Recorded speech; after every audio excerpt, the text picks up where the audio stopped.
தலைப்புங்க. கடைசி நட்சத்திரமான ரேவதி நட்சத்திரம். அதை பற்றி நம்ம பார்த்துட்டு வரோங்க. நம்ம குழு உறுப்பினர்கள் எல்லாம் பேசிகிட்டு இருக்காங்க. நம்மளோட அடுத்ததாக பேசுறதுக்கு ஸ்ரீராம் ஐயா அவர்களை அன்புடன் அழைக்கிறோம். ஐயா வாங்க. வணக்கம் சதீஷ் ஐயா.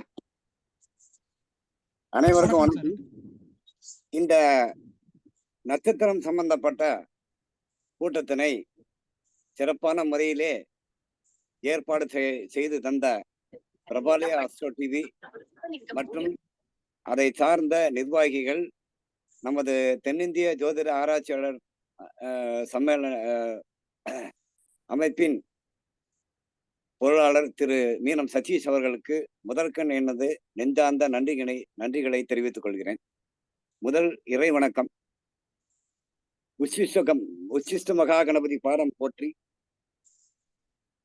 அன்னை பாலா திரிபுர சுந்தரி பாதம் போற்றி, என்னை பெற்றெடுத்த ஈண்டெடுத்த தாய் வாராகி அன்னையை போற்றி, நான் என்றென்றும் போற்றி துதிக்கும் வாயு மைந்தன் அனுமன் பாதம் பற்றி, எனக்கு இயல்பு குருநாதர்களாக விளங்கிய பதஞ்சலி மகரிஷி மற்றும் பாம்பாடி சித்தர் பாதம் பற்றி, எனது இந்த ரேவதி நட்சத்திரத்தை பற்றிய ஒரு சிற்றுரையை உங்கள் முன் வைக்க கடமைப்பட்டுள்ளேன்.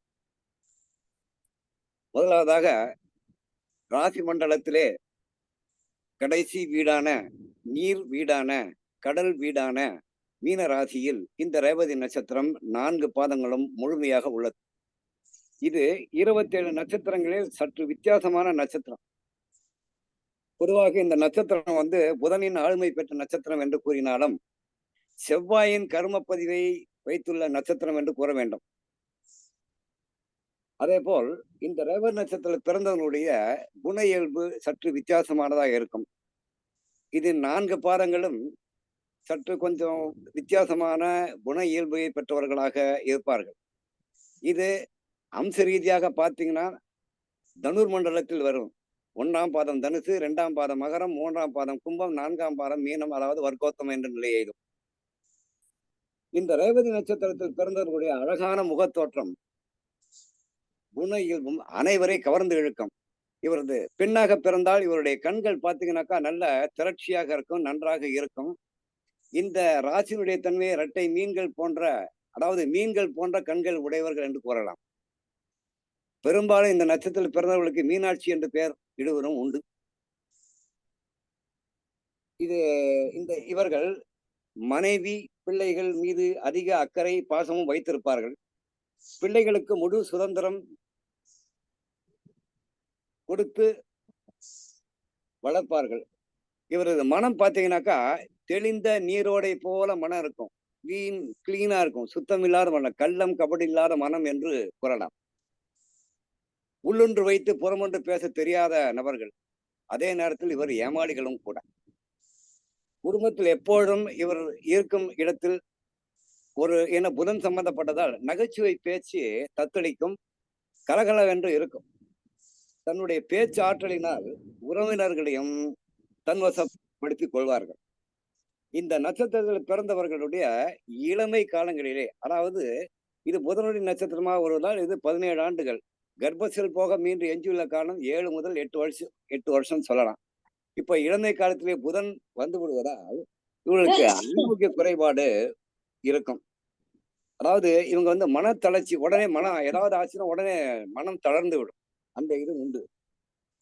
இவர்களுக்கு இளம் வயதிலேயே சளி தொல்லைகள், நீர் தொடர்புடைய பாதிப்புகள் உண்டாகும், நரம்பு தளர்ச்சியும் ஏற்படும், கல்லீரல் சம்பந்தப்பட்ட வாய்ப்பும் இளமையிலேயே ஏற்படக்கூடிய வாய்ப்பு உண்டு.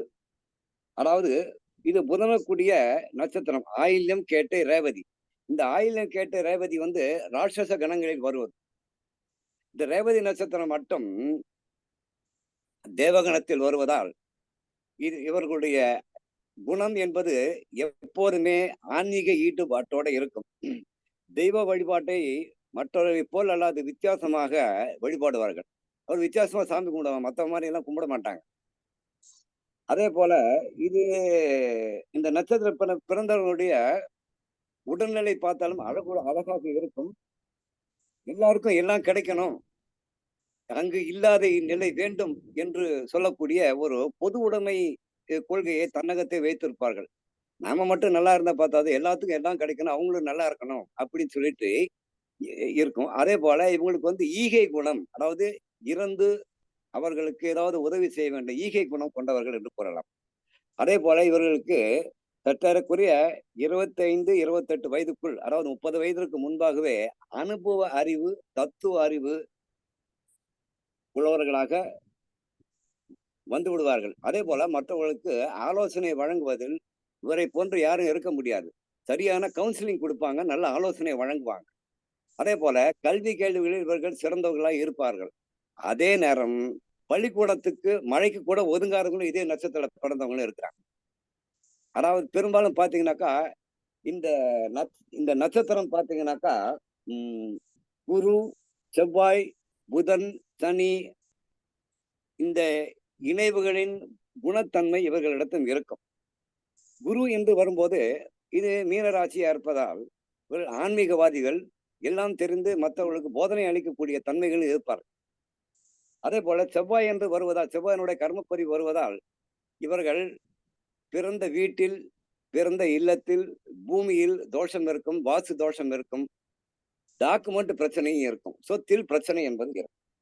அதே போல சனி பிறந்த நட்சத்திரம் இதுவாக இருப்பதால் இவர்கள் கீழ்நிலை பணிகளிலும் ஈடுபடுவார்கள் என்று கூறலாம். அதாவது ரொம்ப கீழ்நிலை அடிமை வேலைன்னு சொல்லலாம். அடிமை வேலை அந்த மாதிரி, அதாவது தூய்மை நிலை பணியாளர்கள், நகர சுத்தி பணியாளர்கள், இது போன்ற இதுகள் எந்தவித கூச்ச நாச்சமின்றி இருப்பார்கள். அதே போல தெய்வ பக்தியில் சளைத்தவர்களும் அல்ல. இவர்களுக்கு பாத்தீங்கன்னாக்கா இது புதனுடைய திருஜன்ம நட்சத்திரமாக விளங்குவதால், தேவகன நட்சத்திரமாக விளங்குவதால் ஆன்மீகத்தில் திளைத்து விளங்குவார்கள். பெரும்பாலான ஜோதிடர்கள் இந்த நட்சத்திரத்தில் பிறந்திருக்கிறார்கள் என்றுதான் கூற வேண்டும். இந்த நட்சத்திரத்தில் பிறந்தவர்கள் பார்த்தீங்கன்னா மகாபாரதத்தில் வரக்கூடிய வீர அபிமன்யு என்கிறவனும் அதே போல மாசாணி அம்மன் என்று சொல்லக்கூடிய பார்வதியினுடைய அவதாரம் இந்த நட்சத்திரத்தில் தான் அவதாரம் எடுத்திருக்கிறது என்று கூறலாம். அது மாசாணி அம்மன், வீராபிமன்யு அவர்கள் பிறந்த நட்சத்திரம் என்று கூறலாம். இவர்களுக்கு நோய் உபாதைகள், உடல் உபாதைகள் என்று ஏற்பட்டால் இவர்களுக்கு ஆங்கில மருத்துவம் இவருக்கு ஆகாது. பெரும்பாலும் வந்து சித்த மருத்துவம், மூலிகை மருத்துவம் இவர்களுக்கு நன்றாக வரும், கேட்கும். அதே போல இயற்கை மருத்துவத்தை இவர் நாடி செல்லும் போது இவர்களுக்கு அந்த நோய் உபாதை என்பது நீங்கிவிடும். இந்த நட்சத்திரத்தில் பிறந்தவர்களுடைய வீட்டுல பாத்தீங்கன்னாக்கா கன்னி தோஷம் இருக்கும். ஒரு கன்னிப்பெண் மரணம் அடைந்திருப்பாள், அதுவும் துர்மரணம் அடைந்திருப்பார்கள். விபத்தில் மரணம் அடைந்தவர்களாக இருப்பார்கள், அல்லது விபத்தை சந்தித்து கை கால் எலும்புகளில் பிளேட் வைத்து ஆபரேஷன் பண்ணி வைத்திருப்பவர்கள் இவர் குடும்பத்தில் இருப்பார்கள். இவர்களுடைய தாய் தந்தை என்று எடுத்துக்கொண்டால், சூரியன் இந்த நட்சத்திரத்தில் இருந்தால் தந்தையை இளம் வயதில் இழக்க நேரிடும். அதே போல தாய் சந்திரன் இந்த நட்சத்திரம், அதாவது புதனொளி நட்சத்திரம், ரேவதி நட்சத்திரத்திலே பிறந்தால் தாய்க்கு தோஷம் அல்லது தாயை இளம் வயதிலேயே அவர்கள் இழந்து விடுவார்.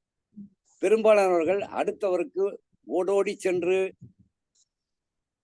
உதவி செய்யக்கூடிய மனோபாவம் படைத்தவர்களாய் இருப்பதால் சமுதாயத்தில் இவர்கள் மீது ஒரு நல்ல மதிப்பு, நன்மதிப்பு என்பது இருக்கும். இவர்கள் பெரும்பாலும் வந்து வணங்கக்கூடிய தெய்வம்னு பாத்தீங்கன்னாக்கா, ஒரு நல்ல நிலைக்கு வரணும் அப்படின்னு நினைச்சாங்கன்னாக்கா எல்லைப்புற காவல் தெய்வங்கள், சிறு சிறு தெய்வங்கள் என்று சிறு தெய்வ வழிபாடுன்னு இருக்கு, அதை செய்ய வேண்டும். அதே போல மகாவிஷ்ணு வழிபாடும் மேற்கொள்ள வேண்டும். இவர்கள் வீட்டுல பாத்தீங்கன்னாக்கா இறந்த மரம் வளர்க்கலாம், இறந்த பழம் சாப்பிடலாம், இறந்த பழத்தை தானமாக கொடுப்பது நல்லது. இந்த நட்சத்திரத்தின் பழமே இறந்த பழம் தான். அதே போல இவர்கள் தந்தை வழியில் இருதாரம் உள்ளவர்கள் இருப்பார்கள். அதாவது தாத்தா, கொள்ளு தாத்தா, தந்தை, இப்படி பாத்தீங்கன்னாக்கா இருதாரம், 2 மனைவிகள் இருக்கக்கூடியவர்களாக இருப்பார்கள். இவர்களுடைய இயற்கையில குணாம்சம் என்னன்னா, இவர்களுக்கு வந்து மனம் எப்பவுமே ஒரு கிளீன் ஸ்லேட் மாதிரி இருக்கும், சுத்தமா இருக்கிறதுனால யாராவது தப்பு பண்ணீங்கன்னா உடனே ஏன் தப்பு பண்றீங்கன்னு கண்டிக்கக்கூடிய மனோபாவம் உண்டு. தவறை சுட்டி காட்டும் குணம் இவர்களுக்கு உண்டு. இவருக்கு அது சுட்டி காட்டும் போது, அவர்களிடம் சண்டையிடும் போது இவர்களுக்கு நரம்பு என்பது, தளர்ச்சி என்பது ஏற்படும். அதே போல உடன் பிறந்தவர்கள், சகோதரர்களாகட்டும் சகோதரிகளாகட்டும், அவர்களை கட்டி அரவணைத்து அவர்களுடன் சரியான உறவுகளை வைத்துக் கொள்வார்கள். சொந்த சகோதரனாட்டும் சகோதரி ஆகட்டும் தன்னுடைய சொத்தையே அவர்களுக்கு எழுதி வைத்து விடுவார்கள். அந்த அளவுக்கு பாசம் உள்ளவர். இவர்களுக்கு ஏற்கனவே சொன்னதை போல ஆத்மா, சளி தொந்தரவு, நுரையீரல் சம்பந்தப்பட்ட நோய்கள் இவர்களுக்கு தாக்கக்கூடும் என்பதால் இவர்கள் அதிகமாக பயண விரும்பியாக இருப்பதால் கொஞ்சம் எச்சரிக்கையாக பயணங்களிலும் எந்த விஷயத்திலும் எச்சரிக்கையாக இருப்பது உண்டு. இவர்கள் பிரிவிலேயே ஏமாளிகளாக இருப்பதால் இவரை ஏமாற்றுவர் நிறைய பேர் இருப்பார்.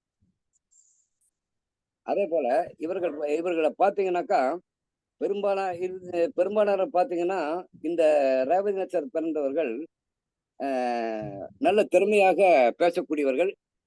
மோட்சம், முக்தி பற்றிய ஞானம் இவர்களுக்கு இயற்கையிலேயே இருக்கும். ஏன்னா அது 12ஆம் வீடாக இருப்பதால் மோட்சம், முக்தி பற்றிய அறிவு இருக்கும். இவர்களுக்கு விஷதோஷமும் உண்டு என்றும் கூறலாம்.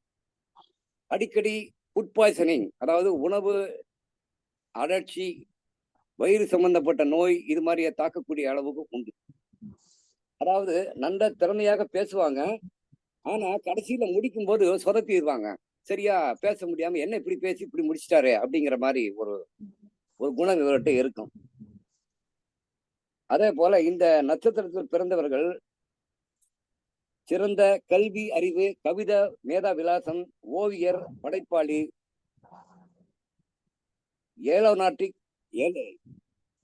எலக்ட்ரிக்கல், ஏரோநாட்டிக் துறை, பயோடெக், இயற்பியல், வேதியியல், மேலாண்மை, குழந்தை மருத்துவம் போன்ற மருத்துவ துறைகள் இவர்கள் கோலோச்சி வழங்குவார்கள். அது எப்படி அப்படின்னா, புதன் 4ஆம் இடம் கல்வி, மிதுனத்திலேயோ அல்லது கன்னியிலேயோ உச்சம் பெறும் போது கல்வி கேள்விகளில் சிறந்து ஒரு உச்சத்துக்கு வந்து வருவார்கள். ஒரு கல்லூரி எடுத்தோம்னா முதல்வர் அளவுக்கு, கல்லூரி முதல்வர் பிரின்சிபால் அளவுக்கு அந்த ரேஞ்சுக்கு இவங்க வந்துருவாங்க. குறைவான படிப்பை படித்தாலும் நிறைவான பேச்சு வருடம் இருக்கும். ஆனால் பேச்சில் கொஞ்சம் குளறுபடி இருக்கும். அதையும் நம்ம சொல்லியா, பேச்சாற்றல் இருக்கும். சில நேரத்தில் ஒரு தடுமாற்றம் என்பது இவர்களுக்கு இருக்கும். ஆனால் அறிவு சார்ந்த குணமுடையவர்கள் இவர்களாக இருப்பார்கள். அதே நேரம் இவர்களுக்கு தாராள குணமாக இருக்கும். பெரும்பாலும் சமூகத்தில் ஒரு விஐப்பாக இருப்பாங்க. அரசியல்வாதிகளுடைய தொடர்பு இருக்கும், அரசியல் தொடர்பும் இருக்கும். காரணம் என்னன்னு பாத்தீங்கன்னாக்கா, இந்த நட்சத்திரத்துக்கு பாத்தீங்கன்னாக்கா குரு, செவ்வாய், புதன், சனி தொடர்பு ஏற்படுவதால் இவர்களுக்கு அரசியல் தொடர்பு, பொதுமக்கள் தொடர்பு, வெகுமக்கள் தொடர்பு ஆகியவை இருக்கும் என்று கூறப்படுகிறது. இந்த நட்சத்திரம் பாத்தீங்கன்னாக்கா முதல் பாதம் எடுத்து பார்ப்போம். ரேவதி முதல் பாதம். இந்த ரேவதி முதல் பாதத்தில் பிறந்தவர்கள் பாத்தீங்கன்னாக்கா ஆராய்ச்சி மனப்பான்மை எப்போதும் இருக்கும். கலைகளில் ஆர்வம் இருக்கும். கவிதைகள் எழுதக்கூடிய அளவுக்கு இவர்களுக்கு தமிழ் புலமை என்பது இருக்கும். அதாவது தாய்மொழி புலமை என்று கூற வேண்டும். எப்போதும் மகிழ்ச்சியான மனநிலையோடு இருப்பார்கள். 2ஆம் பாதத்தில் பிறந்தவர்கள் பல திறமைகள் கொண்டவராக இருப்பார்கள். ஆனால் நிலையான புத்தி இருக்காது. அங்கும் இங்கும் அலைபாயும் மனதோடு இருப்பார்கள். மனோ வியாக்குலம் இருக்கும், மன சஞ்சலம் இருக்கும். ஒத்தையா ரெட்டையான்னு பார்ப்பாங்க. எது நல்லது எது கெட்டது என்று தீர்மானிக்க முடியாது. இரட்டைப்பட குணம் உள்ளவர்களாக இருப்பார்கள் என்பதால் ஒரு தீர்மானமான முடிவுக்கு செல்ல மாட்டார்கள்.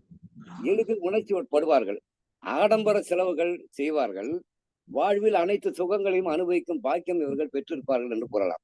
ரேவதி 3ஆம் பாதத்தில் பிறந்தவர்கள் என்று எடுத்தால் இவர்கள் சிந்திக்காம, யோசனை பண்ணாம காரியம் பண்ணிடுவாங்க. அதாவது சிந்திக்காமல் செயல்படக்கூடியவர்கள் தன்மை அவர்களுக்கு இருக்கும்.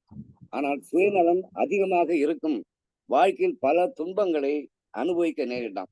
சரி, இந்த ரேவதி நட்சத்திரத்தில் 4ஆம் பாதம் என்பது பொதுவாக பராசரர் மற்றும் பண்டைய ஜோதிட முறையில் இந்த ரேவதி 4ஆம் பாதம் என்பது கண்டாந்திர பாதம் என்று அழைக்கப்படுகிறது. இந்த பாதத்தில் எந்த கிரகங்கள் அமர்ந்தாலும் தன்னுடைய இயல்பான காரகத்துவ பண்புகளை வெளிப்படுத்தாது போகும். உதாரணமாக சூரியன் இருந்தால் தந்தைக்கு கேடு, சந்திரன் இருந்தால் தாய்க்கு கேடு, புதன் இருந்தால் கல்வி அறிவு இருக்காது, குரு இருந்தால் படிப்பு வராது, சுக்கிரன் இருந்தால் இல்வாழ்க்கையில் பிரச்சனைகள் கூடும். ஏன்னா இந்த நட்சத்திரத்தில் சுக்கிரன் உச்சம், சுயசாரத்திலே இந்த ரேவதி நட்சத்திரத்தில் புதன் என்பவர் நீச்சம் என்பதால் இவருக்கு இல்வாழ்க்கை என்பது சற்று சிரமமாக இருக்கும். அதாவது சில பேர் டைவர்ஸ் கொடுத்துட்டு போவாங்க. இல்லை அப்படின்னாக்கா அவருடைய வாழ்க்கக்கூடிய கணவன் அல்லது மனைவி என்பவர் இவருடன் ஒத்து போக மாட்டார். வாழ்நாள் பூரா இந்த தொந்தரவை அவர்கள் அனுபவிச்சுதான் ஆகணும் என்பது விதி. இதை மாற்ற இயலாது. இதுதான் கொடுப்பினை என்பது. இந்த ரேவதி நட்சத்திரம் 4ஆம் பாதம் கண்டாந்த நட்சத்திர பாதம் என்று வருகிற போது இந்த ரேவதி நட்சத்திரம் 4ஆம் பாதத்தில் இரவில், அதாவது சூரியன் மறைந்த பிறகு குழந்தை பிறந்தால் அது இறந்து விடும் என்றும், அதே போல மேசத்திலும் கண்டாந்த பாதம் என்று இருக்கு. அதாவது அஸ்வினி 1ஆம் பாதம், அதாவது மேசத்திலிருந்து ஒரு 8 டிகிரி வரைக்கும் அந்த கண்டாந்த பாதம் என்பது இருக்கும். கண்டாந்த நட்சத்திரம் என்பது இருக்கும். கண்டாந்த பாகை என்பது இருக்கும். இதில் குழந்தை பிறந்தாலும் இறந்துவிடும் என்பது பொதுவான கூற்று. ஆனால் இது விதிவிலக்காக அவர் எந்த லக்னத்தில் பிறந்தாலும் அந்த லக்னம் வலுப்பெற்று இருந்தால் இந்த தோஷம் அவ்வளவாக இருக்காது. ஆனால் அந்த புதன் திசை அல்லது கேது திசை வரும்போது இவர்கள் மிகவும் கஷ்டத்துக்கும் துன்பத்துக்கும் இன்னல்களுக்கும் ஆளாவார்கள் என்றும் கூறப்படுகிறது. இந்த ரேவதி நட்சத்திரம் பார்த்தீங்கன்னாக்கா எதிரிகளை வென்று விடுவார்கள். இவர்களுக்கு வாதத்திறமை என்பது இருக்கும். ஆனால் இவர்கள் மற்றவர்களை மதிக்கவும் தெரிந்துவார்கள். அதாவது அடுத்தவங்களை மதிக்கணும், மரியாதை கொடுக்கணும், மதிப்பு மரியாதை கொடுக்கணும் அப்படிங்கிற பண்பு என்பது எதிரியும் மன்னிக்கக்கூடிய ஆற்றல் உண்டு இவர்களிடம். அதே நேரத்தில் இவருக்கான கோயில் என்று பார்த்தீங்கன்னாக்கா நிறைய கோயில் இருக்கு. அதுல முக்கியமான கோயில்னு பார்த்தீங்கன்னாக்கா ராமநாதபுரம் மாவட்டம் ராமேஸ்வரம் அருகே உள்ள தெய்வப்பட்டினத்தில் அமைந்துள்ள நந்திபுரம் விண்ணகர பெருமாள் கோயில், அதாவது கடனடைத்த பெருமாள் கோயில்னு சொல்லுவாங்க. அதான் நான் தேவிப்பட்டினத்திலே இருக்கு. அங்க கேட்டாலே சொல்லுவாங்க பெருமாள் கோயில் இருக்கு. அந்த பெருமாள் கோயில் என்று பெருமாள் கோயிலுக்கு ரேவதி நட்சத்திரம் அல்லது புதன்கிழமை என்று வழிபடுவது நல்லது. அடுத்ததாக திருச்சி மாவட்டம் முசிறி அருகே உள்ள தாத்தையங்கார்பேட்டை அருகே உள்ள கைலாசநாதர் கோயில். மூன்றாவதாக திருச்சி மாவட்டம் காரைக்குடியில் உள்ள மச்சபுரீஸ்வரர் கோவில். அங்கு சிவனுக்கு அருகே 2 மீன்கள், இரட்டை மீன்கள் இருக்கும். அந்த அவர் அதே இந்த ஜென்ம நட்சத்திர நாளில் வழிபட வேண்டும் என்று கூறலாம். அதே என்று கூறலாம். இந்த மீன நட்சத்திரத்தில் பிறந்தவர்கள் பார்த்தீங்கன்னாக்கா மற்ற நட்சத்திரக்கார மாதிரியா இருக்க மாட்டாங்க. நல்லா திறமையாக பேசுவாங்க, நல்லா பழகுவாங்க.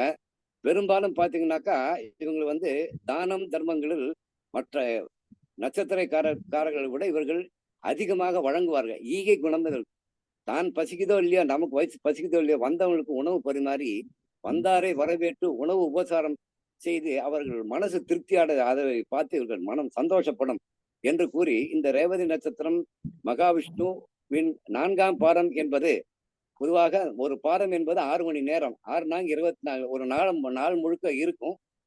இதில் அந்த 4ஆவது பாதம் வரும்போது விஷ்ணு பாதம் என்று சொல்லக்கூடிய பெருமாளுடைய பாதத்தை, அதாவது ராமர் பாதம். விஷ்ணு பாதம் பார்க்கணும்னா நம்ம கயா தான் போனோம். அருகே உள்ள சிவன் கோயில் பெருமாள் கோயிலில் ராமர் பாதம் தனியாக வைத்திருக்கும். அங்கே துளசி வைத்து அந்த பாதத்தை வழிபடுவது சால சிறந்தது. இவர்கள் வாழ்க்கையில் மேன்மடை அடைவார்கள் என்று கூறி எனக்கு வாய்ப்பளித்த நல்ல உள்ளங்களுக்கு நன்றி பாராட்டி அமர்கிறேன். நன்றி, வணக்கம். நன்றி ஐயா. ரொம்ப தெளிவான விளக்கம் ஐயா கொடுத்துட்டாங்க. ரேவதி நட்சத்திரம் பற்றி ஃபுல்லாக எக்ஸ்பிளனேஷன்ஸ் ஐயா கொடுத்துட்டாங்க. ஐயா என்ன சொல்லிக்கிறாங்கன்னு பார்த்தோம்னா, இது சனி பகவான் பிறந்த நட்சத்திரம் அப்படின்னு சொல்லிக்கிறாங்க. இவங்களுக்கு இடத்தால பிரச்சனைகள், டாக்குமெண்ட் சம்பந்தமான பிரச்சனைகள் எல்லாம் ஏற்படும் அப்படின்னு இது மாதிரி நல்ல நல்ல பாயிண்ட்டுகள் ஐயா சொல்லிக்கிறாங்க. அவர்களுக்கு நம்மளுடைய குழுவின் சார்பாக நன்றியை தெரிவித்துக் கொள்கிறோம். நன்றி ஐயா. நன்றி, ரொம்ப நன்றிங்க ஐயா. நன்றி.